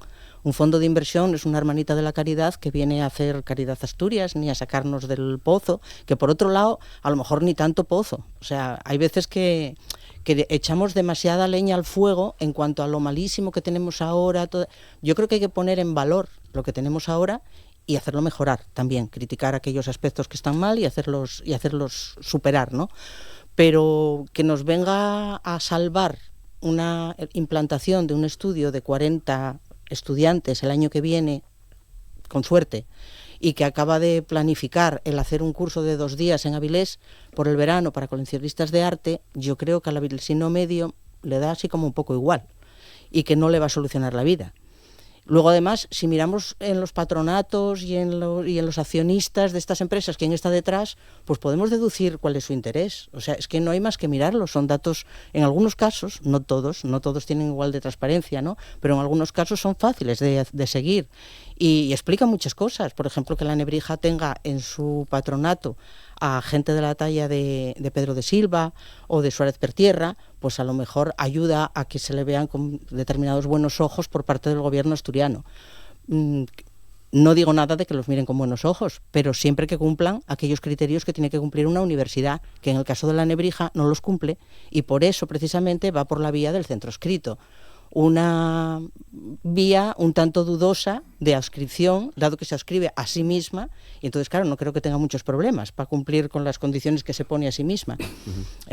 Cuando una universidad viene de esa manera a Asturias, creemos que lo que está haciendo no es apostar por Asturias, está haciendo un experimento a ver si gana dinero rápido, y si no, pues se va. Y luego, detrás del patronato, como digo, y de los accionistas, que se eche un ojo. Hay muchos alojamientos turísticos, muchas empresas relacionadas con alojamientos turísticos y de corta duración. Avilés es una ciudad en Asturias que tiene ya bastantes problemas de vivienda, como para que vengan a hacer pelotazos turísticos y urbanísticos, igual que han hecho algunos de los que están en la Nebrija ya en la Costa del Sol, por ejemplo. Entonces, no creo que al avilesino medio le solucione la vida nada de todo esto. Estos intereses que puede haber en la empresa que está detrás de la Nebrija interesan sobre todo a los empresarios que están detrás de la Nebrija, pero no creo que al ciudadano de a pie le vaya a solucionar nada. Sí. Sí, puedo apostillar un poco. Sí, yo claro. creo que Asturias necesita proyectos de universidad privada, no son urgentes, pero los necesita, pero proyectos que realmente complementen a la universidad pública y que además estén contrastados, tengan la calidad contrastada. Que los hay. Los hay. Proyectos de universidades que pueden implantarse, incluso universidades europeas, no tienen por qué ser españolas, puede ser. Entonces, eso es lo que necesitamos, que se piense bien y que haya un control de los parámetros de esa universidad, lo que va a aportar, y que el gobierno entre dentro de los planes del gobierno de la comunidad. No porque alguien tenga una idea feliz, pues vamos a implantar. Que tenemos que a lo mejor hacer alguna remodelación de nuestros estudios en ciencias de la salud y que tenemos que aceptar más estudiantes. Pues en la mano del gobierno está ampliar esas plazas. El gobierno de España lanzó un programa de financiación del 10-15% de estudiantes, aumentar las plazas de medicina. Y todas las universidades españolas entraron. Por lo tanto, no es un problema, es un problema de ponerlo en marcha. Si necesitamos en Avilés un centro, porque hay un hospital universitario y tiene que haber centros de ciencias de la salud, pues hágase un centro adscrito de la Universidad de Oviedo en Avilés, como lo hay en Gijón, o hágase una facultad de enfermería. ¿Qué problema hay? Solamente uno, o dos mejor, la voluntad y el económico. No hay más. Por lo tanto, los fondos se pueden repartir. El gobierno decide dónde pone la financiación. Si ahí es necesaria, pues se pondrá. Una buena universidad. Yo ayer decía una cosa, bueno, a lo mejor tenemos suerte que como Harvard está discutiendo con Trump, pues a lo mejor le interesa moverse a Asturias, ¿no? Eso estaría bien. Nosotros no tendríamos problema con esa universidad privada. Bueno, conozco estudiantes asturianos que fueron a Harvard. Exacto, sí, la universidad ya tiene un convenio. Tiene un convenio, ¿no? Sí, pues quiero decir que nosotros no estamos aquí diciendo que las universidades privadas no pueden venir a Asturias, no estamos diciendo que las universidades privadas no cumplan los criterios, algunas de ellas, pero nosotros decimos que proyectos empresariales de corto alcance y trucos para atraer empresas, para atraer universidades como centros adscritos de otra universidad de Madrid, para eso ya tenemos en Asturias unos estudios de mucho mayor nivel y que no nos va a costar nada. Y como decía al principio, unos estudios de los que no tenemos en Asturias y tienen demanda, como pudieran ser en su momento los deportes. Si una universidad quiere poner un grado de deportes aquí, pues habría que estudiarlo, ¿no? Te hizo sudar el grado de deportes. Bueno, no, Santiago, yo lo paso bien en las polémicas. Yo me gustan más las restor. polémicas que la tranquilidad, no tengo ningún problema. Vale. Y nunca fueron descorteses conmigo, ¿eh? No. Me pusieron en aprietos, pero nunca nadie fue descortés conmigo, ¿no? Bueno, que en realidad la plataforma estáis haciendo algo que también es muy de la universidad, que es fomentar el espíritu crítico. Estáis poniendo esto sobre la mesa para que haya debate. Nos gustaría que eso fuese lo que la gente captase de lo que estamos intentando hacer. Lo que estamos intentando hacer es precisamente eso, gracias por decirlo, porque lo que queremos precisamente es que no quede en una cuestión de la Universidad de Oviedo contra la universidad privada, no se trata de eso. Creemos que la ciudadanía asturiana tiene que conocer pues a fondo esos proyectos que se están planteando, estar informada de esos proyectos, exacto, bien informada de los procesos necesarios para que eso se tramite y se apruebe en Asturias, que hasta ahora no hemos tenido más información que hace pocos días. Borja Sánchez sacó unas declaraciones en la Nueva España en la que por fin decía algo de cómo era la tramitación en el caso de la Nebrija, además, concretamente. Hablaba de un decreto. Sospechábamos que sería así por otras experiencias en otras comunidades, pero aquí no se había dicho nada de lo que iba a pasar. Entonces, por fin dicen que va a ser un decreto, al ser un centro adscrito. En el caso de la Europea en Gijón tendría que ser una ley autonómica, al ser universidad, no adscrito. Y que incluso iba a pasar por un periodo de alegaciones abierto al público y demás, que nos parece muy positivo. No tan positivo es que después de decir todo esto de participar la gente, la opinión, tal, diga, es un hecho que ya está aprobado. No puede ser. O sea, si todavía está en la fase inicial de tramitación, en un proceso administrativo en el que todavía no se ha evaluado el proyecto, ¿cómo se puede decir que va a estar aprobado? Hombre, yo creo que fue una manera de hablar y que no sería así, que el Gobierno del Principado le dará una vuelta y evaluará el proyecto que se presenta. No me cabe duda de que el Partido Socialista ha salido criticando lo que se ha hecho en León, en el campus de Ponferrada, con la reciente aprobación de una universidad privada. Pues también habrá el mismo criterio aquí, ¿no? En Oviedo el Partido Socialista está criticando precisamente el que el Ayuntamiento de Oviedo le dé tanto bombo a la implantación del Alfonso X el Sabio en el Calatrava, que por cierto, totalmente de acuerdo, pero claro, hay que aplicarlo a todos los proyectos. Yo creo que los criterios tienen que ser estrictos, unos requisitos, pues eso, acordes con lo que se va a aprobar y que se apliquen a todos por igual. Bien, ¿qué planes tenéis con la plataforma? Bueno, Ángeles lo tiene mucho más planificado que yo. Yo ayer me mostraba un poco crítico con la comunidad universitaria, ¿no? O sea, yo creo que 1.500, 1.600 firmas no es suficiente para mostrar lo que creo que es una corriente en toda la universidad. Es decir, mostrar que realmente lo que queremos son universidades públicas de calidad y que se financie mejor y que se cuide más la universidad que tenemos por tantos años, ¿no? La Universidad de Oviedo, que está cumpliendo. Eso por una parte. Entonces, lo que tenemos que hacer es un poco, pensamos, movilizar a la comunidad universitaria y movilizar a la sociedad. O sea, no hay información, y como no hay información, la gente no sabe a qué atenerse. Dice, bueno, que tenga más oportunidades, pues me parece bien, porque a lo mejor mi hijo no aprueba, no saca la nota suficiente para estudiar medicina y yo se lo puedo pagar, ¿no? Bueno, eso me parece una postura absolutamente lógica de unos padres que quieren, me parece muy bien, pero a lo mejor hay que luchar porque esa entrada en la Universidad de Oviedo sea más fácil.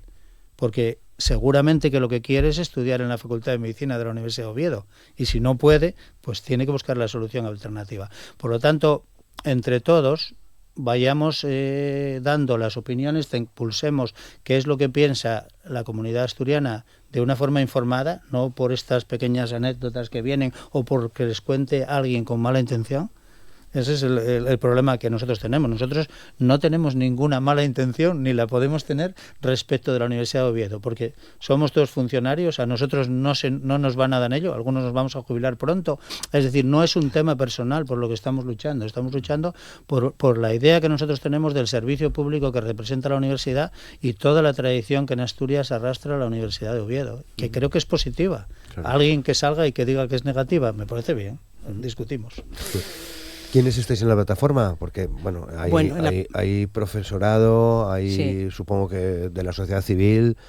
Hay gente de todo tipo. A ver, la plataforma ahora mismo hay un grupo de gente que estamos más en contacto unos con otros, y luego hay pues 1.600 personas que han firmado ahí, incluso entidades, y bueno, y animamos también a que asociaciones de vecinos, asociaciones de todo tipo, colectivos, se sumen también y firmen en esa plataforma online, ¿no?, de change.org, por la universidad pública.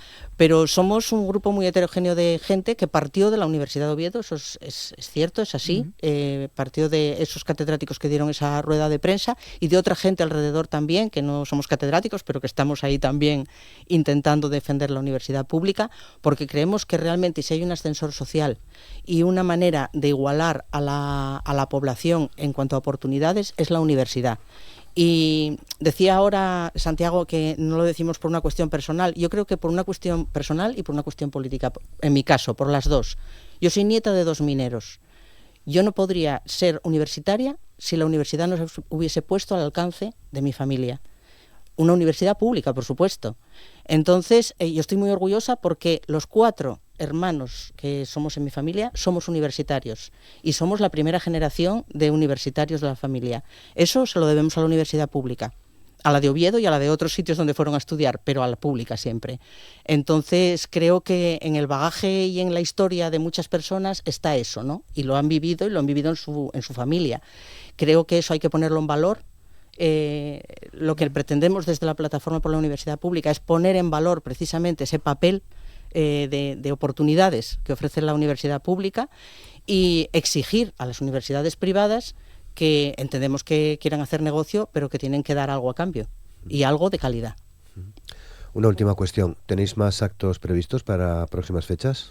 De momento no, estamos ahí barajando, la Semana Negra de Gijón está ahí cerca, a lo mejor os damos una buena noticia, sí, ¿verdad? Esperamos que nos recibáis alguna otra vez. Siempre, por supuesto. Bueno, claro, por supuesto. Contando cómo van las cosas, que yo creo que van a ir bien.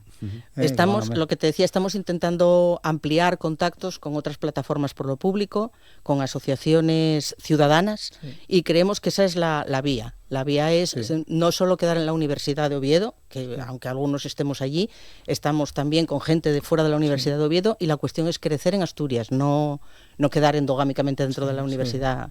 No, es muy interesante porque yo tengo noticias, porque yo tengo grupos de WhatsApp con rectores y lo mantenemos toda esa conversación de vez en cuando. Ojo con lo que se pone. No importa, lo mío puede saberse todo.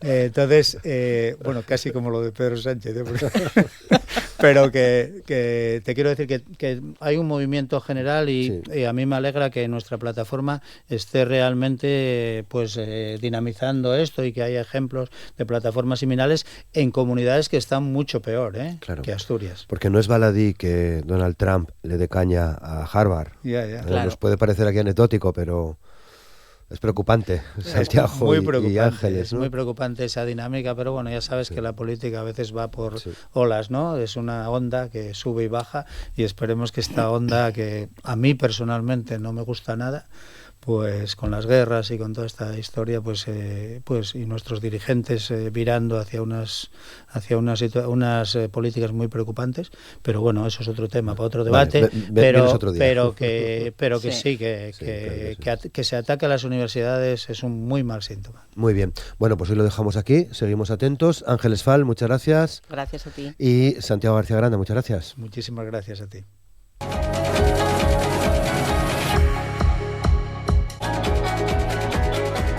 Y hoy vamos a cerrar el recorrido de Asturias al día charlando con el empresario turístico Rafael Fernández Cavilla. Es el conductor del taxi al Paraíso. Seguro que en alguna ocasión le han escuchado, le han visto aquí en RTPA o le conocen porque también han subido, por ejemplo, a la Vega de Brañagañones en ese taxi al Paraíso. Y se lo digo porque creo, Rafa, ¿qué tal? ¿Cómo estás? Buenos días. ¿Qué tal? Buenos días, Roberto. Que subes unas 3.000 personas al año. Sí, o sea que... por ahí, sí. Estos años de atrás, sí, a ver este año lo que pasa, pero estos años de atrás Bueno, sí que fue poco a poco aumentando y sí, teniendo más interés la excursión. Sí, bueno, son muchas personas, ¿eh? Sí, la verdad es que se trabaja bien. Teniendo en cuenta que qué periodo, digamos, es hábil, ¿todo el año? Empezamos la temporada en Semana Santa, que es cuando el tiempo nos permite circular por la pista con seguridad, y normalmente el puente de la Constitución hay años que sí se puede hacer y hay años en los que no se puede hacer porque ya viene la nieve y el hielo, sobre todo peligroso el hielo más que la nieve, y nos impide ya no nos reúne seguridad y entonces hay que parar. Vale. ¿Estás contento de cómo está saliendo esta aventura en la que te metías hace ya tiempo con el taxi? Sí, estoy plenamente satisfecho. Era una cosa que me llevó, la vida laboral me llevó ahí, y en la edad en la que estaba y en el momento laboral en el que estaba era el salto que había que dar. Vale. Y echarse atrás, pues es un poco de cobardes. No es lo tuyo, no, está claro. ¿Ha evolucionado el vehículo o...? No, el vehículo tiene poca evolución porque, claro, es un vehículo hecho a la medida del servicio, a la medida de la pista que tenemos que usar, y está hecho todo lo ajustado posible. Ni más grande, ni más ancho, ni más nada, porque ya pegamos. Vale. Sí, más allá de ahí ya no.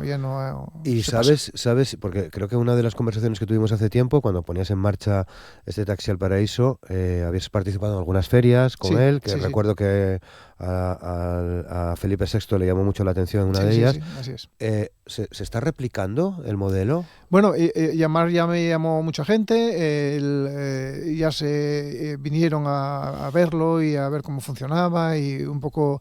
Pero estos trenes turísticos de montaña, detrás de ellos tiene que haber alguien interesado, privado, en defender el proyecto. Y de momento, por lo menos, a lo que yo veo, en Panticosa sí hay algo. En Panticosa sí tienen uno que están trabajando con él, pero en el resto pues sí vinieron y tal, pero muchas veces es la administración la que viene, o gente local, pero que están en oficinas de desarrollo, en lugares así. Incluso también vinieron de Sotres también a verlo, pero pues evolucionaron de otra manera, porque depende, esto va mucho de cada uno, ¿sabes? El territorio en el que se mueve cada uno, el número de personas que tiene que mover, las condiciones de la vía, no es fácil. Para nosotros, exactamente, a nosotros nos vino bien a otra persona mejor le viene bien otro modelo. Vale. Bueno, decíamos 3.000 personas más o menos al año. A ver este año, decías. Claro, a ver este año, porque este año estamos ahí un poco en esa incertidumbre con el refugio cerrado, estamos otra vez metidos en la misma historia que estuvimos ya años atrás, con obras adjudicadas, obras que no se realizan, y estamos un poco preocupados con ese tema, no solo nosotros en el negocio nuestro, sino toda la comarca. Bueno, porque hablamos de un proyecto de reparación del parador de Brañagañones, que es como lo conocemos en el Valle en el Valle del Nalón, del refugio de Brañagañones, adjudicado y todo, entiendo que perfectamente normal, hasta que saltan las discrepancias en realidad hace muy pocas semanas, ¿no? Sí, la verdad es que no se entiende muy bien que después de todo el invierno, para poder solucionar todos los problemas que se tengan, pues esperar ahora al mes de abril, cuando justo empieza el momento de poder empezar a trabajar y de desarrollar ese proyecto, a poner, no sé, problemas. Que no se entiende mucho porque la obra, el proyecto se hizo, bueno, lo que yo conozco así, que tampoco estoy en la administración, lo que yo conozco ahí sobre el terreno, vinieron en el verano pasado, hicieron un proyecto, unos arquitectos, un proyecto pues bueno, que parecía muy bien, pues me imagino que ese proyecto pues haya pasado por un colegio de arquitectos y haya sido visado, se presenta al Principado, el Principado saca una obra en base a ese proyecto, una empresa, o más de una empresa, pero una empresa es la adjudicataria de esa obra, la empresa no dice nada, en diciembre solicita un aplazamiento por el tema del climatológico, porque lo veo perfectamente, porque en invierno ahí arriba no se puede trabajar, y no dice ni una palabra hasta abril, justo cuando ya termina ese aplazamiento y hay que volver otra vez a empezar a trabajar, y entonces se presenta y dice que el proyecto que no reúne las condiciones, que si no cumple la legalidad. Pero bueno, hasta ahora no viste que el periodo que el proyecto no cumplía la legalidad, y ahora, porque claro, es que a nosotros nos perjudica muchísimo, porque la obra tiene que empezar ahora para poder terminarla en esta temporada, y la temporada que viene empezar con normalidad. Si la obra no empiece ahora, pues y empieza más tarde, retrasos, claro. Pues a lo mejor ya nos perjudica también parte de la temporada que viene, o en el caso de que no empiece esta temporada y haya que dejarla para la temporada que viene, pues ya son 2 temporadas que nos va a perjudicar. Estamos hablando de puestos de trabajo, estamos hablando de dinero, estamos hablando de negocios que están perdiendo, bueno, pues un interés, que están perdiendo unas oportunidades. Yo creo que hay que ser un poco más serios. Claro, esto no solo te afecta a ti, claro. Al Taxi al Paraíso. El otro día leía o me decían que se habían vendido hasta 600 quesos casinos. Sí, claro. Allí en el refugio, ¿no? Sí, en el refugio y en Bezanes. En Bezanes se venden, y en Bezanes está el restaurante, pues está también ahí, bueno, pues viéndolas venir, el bar del pueblo, con Mari Carmen ahí luchando también, y después si bajamos a Campo de Caso, pues en Campo de Caso lo mismo, y si bajamos al Pueblo de la Viana, porque incluso en Pueblo de la Viana, los hoteles de Pueblo de la Viana, estoy cansado de subir gente que está alojada en todos esos hoteles, incluso más abajo hasta el Langreo. El Valle del Nalón, ¿no? El Valle del Nalón completo, es un motor, y todos los negocios son importantes, pero encima un negocio como este, que también está impulsado por la administración y tal, pues todavía más, porque tira de nosotros. No sé qué pasa con este refugio de Brañagallones. No se entiende. Parece que va de crisis en crisis, ¿no? Sí, no se entiende muy bien cuál es. Bueno, hombre, no cabe duda que desarrollar una obra en Brañagallones pues puede tener una cierta complicación, porque bueno, pues es una pista en la que hay que moverse y hay que tener a lo mejor maquinaria, y de acuerdo. Pero una vez que una empresa se presenta un buen proyecto y lo coge, pues habrá se supone que sabe dónde se mete. Y si no te metas. Deja que otro lo haga, porque lo que estás haciendo es perjudicar. Si te metes por el medio para después no hacerlo, porque además esta no es la primera vez que ocurre, ya ocurrió más atrás con otra empresa que también trajeron las chapas para poner en la cubierta, que iba a ser una cubierta muy buena y que iba a evitarnos todas las goteras que tenemos, y al final pues fueron para allá, no lo hicieron, que dejaron ahí todo manga por hombro, incluso tuvimos que ponernos los que estábamos por allí a sujetar aquello, pues si no lo lleva al aire y a estas horas sabes de dónde estaba. Anteriormente también con una caldera de peles, con una caseta, también se empezó la obra, al final la caldera pues estará por ahí metida en algún lado escondida para que no la vea nadie, y dices tú, pero bueno, ¿esto qué pasa aquí? Claro, bueno, en este caso hablamos de 677.000 euros el valor del proyecto y 8 meses de plazo de ejecución. Exactamente, claro. Sí, claro que es que va. Sí, nosotros damos por bien empleada esta temporada en el caso de que se ocupe para desarrollar la obra y desarrollarla bien. Y entendemos perfectamente que tiene que ser así. Vale, pues a callar y aguantarse. Pero no entendemos que ahora se dilaten los tiempos y que acabemos perjudicando otra temporada, en parcial o total. Claro. Bueno, hay una sensación crítica, entiendo, en el concejo. Totalmente crítica, porque bueno, pues ahora estamos poniendo, parece que el punto de interés en la empresa que lo tiene que, pero bueno, también está la administración que tiene que buscar la manera de dar solución a esto, no darlo por bueno, decir, bueno, pues nada, oye, es así, no, habrá que hacer lo posible porque sea de otra manera. etcétera. Y poner todos, tanto administración local como administración regional, como dirección del parque, incluso la Federación de Montaña también, habrá que salir como estamos saliendo los vecinos, salir a reclamar que esto pues que se desarrolle de otra manera. ¿Habéis tenido algún contacto con el ayuntamiento? Sí, con el yo tengo contacto habitual, porque bueno, el municipio de Caso es un municipio pequeño, somos 4 habitantes, o sea, somos poca gente y nos conocemos todos y nos vemos todos y tomamos un café juntos. Y sí que hablo con el alcalde y hablo con todos los representantes.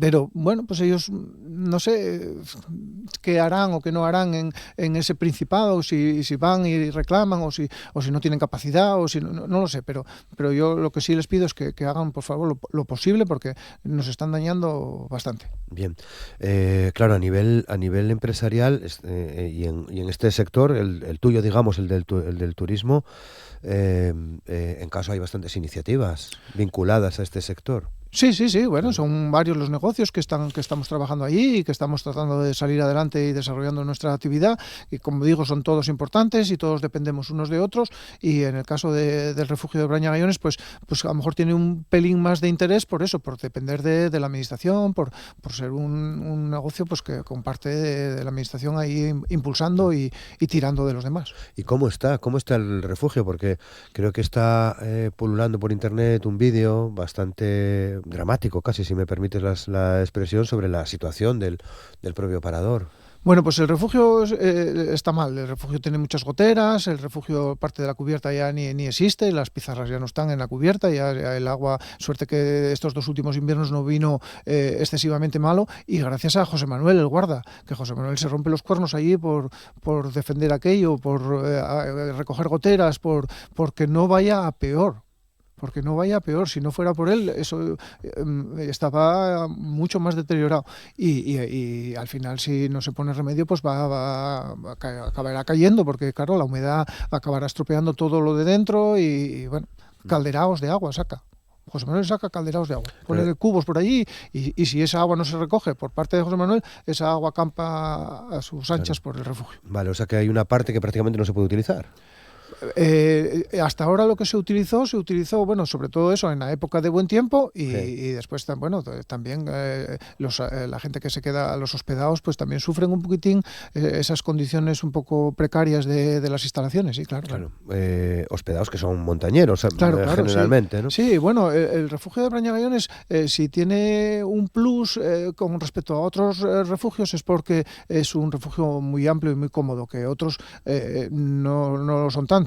Y además que tiene unas condiciones muy buenas en la que está, o sea, tiene abundancia de agua, otros no tiene incluso hasta 1 hora de agua caliente, o sea que tiene una serie de servicios que lo hace ser un poco más cómodo, y entonces llegamos a un público pues a lo mejor no tan aguerrido, no tan montañero, ¿sabes? Están los montañeros, pero también están las familias con los niños que encuentran ahí pues un disfrute de la naturaleza, un conocimiento de la cordillera cantábrica. Y yo siempre digo que la ruta de Brañagayones es un emblema para la cordillera cantábrica. Para la parte de Asturias que se refiere a la montaña, es un ejemplo perfectamente claro, representativo de lo que es la cordillera, la vida del pastoreo, les vaques, les yegües, por la mallada, la fauna, los bosques, y la gente conoce eso gracias a la ruta de Brañagayones y gracias al refugio de Brañagayones. Entonces todavía tiene también ese plus de interés. Claro, porque no es por la altura, son 1.200 metros, ¿no? 1.240 metros es lo que está metros, el refugio de Brañagayones. Pero sí el paisaje, sí dónde está, claro, ¿no? Claro, el sí entorno, ese refugio, ese bosque de redes, esa vega de Brañagayones, ese circo de Brañagayones con el Cantulosu, con las cumbres de la Peña al Viento, el paso hacia el puerto de San Isidro, la ruta de los Arrudos, el Taballón de Mongallo. Esa parte de la cordillera, siempre hablo con la gente, es una parte de la cordillera muy atractiva porque sin tener mucha altura, tiene cumbres de 2.000 y poco, tiene mucha vida. hay mucha vegetación y hay mucha fauna. Y sobre todo en esta época que hablamos de Semana Santa, al puente de Todos los Santos, ya no digo de la Constitución, el de Todos los Santos, es una época buena en la que disfrutas de un paisaje. Ahora mismo aquello está en primavera a tope, brotando ese verde clorofila de primavera. Es que llama la atención a cualquiera que se acerque por allí. Y muchas veces la gente lo compara con Suiza. No tenemos nada que envidiar a Suiza. Precisamente también estos días que hablaba con algunos amigos sobre este asunto, llegábamos también un poco a la conclusión de precisamente Brañagañones permite a ese montañero más aguerrido que bien quiere hacer una travesía larga y demás, pueda utilizar ese entorno, pero sobre todo el de las familias, ¿no? Claro. Sí, el refugio de Brañagañones, ya te digo, también tiene ese nicho de mercado, ¿sabes? También llega a ese grupo de gente que si no, pues es imposible. Claro, es un refugio donde tienes que caminar a lo mejor 2 horas para llegar a él, y hay que llevar mochilas y hay que llevar sacos de dormir y hay que llevar... claro, un padre con 3 niños, pues como no contrata un burro, pues no lo lleva. Bueno, puede ir contigo.